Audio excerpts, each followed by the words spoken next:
RD2 ngayon. RD2 may tangan ng bola. RD2. RD2. RD2 ngayon. RD2 pass to. Franz, hindi pa alam, hindi pa alam. Ay, ganda ng pasa. Grabe yung pasa yun. Pasa ba yun? Ha? Pasa yun? Grabe yung pasa ni Mr. Keki sa board.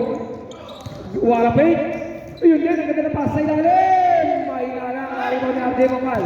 Mongkal ngayon. Mongkal ang may tangan ng bola. Mongkal, RJ Mongkal, asa-kasa. Mongkal, Matos Wayne!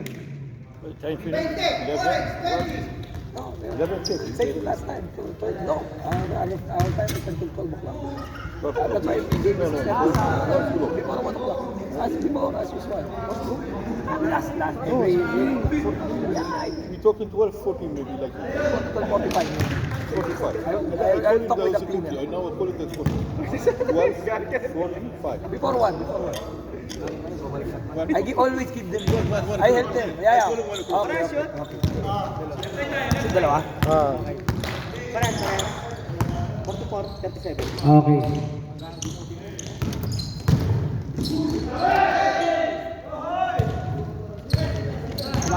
Pasok.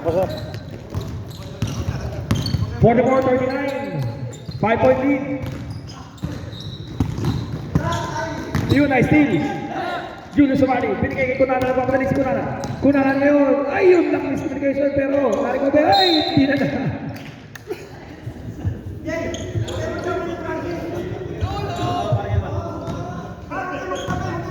Okay lang yan. Life goes on pare. Kaya na bakit kasi sa out eh. Sabi ko, ano kasi mansari ko yan eh, ni Wawa eh. So, shoutout ulit kay Maureen Tamonas, saka sa kanyang asawa, Happy Mansari. Kay Commissioner Mano, Sad Mansari, aray ko.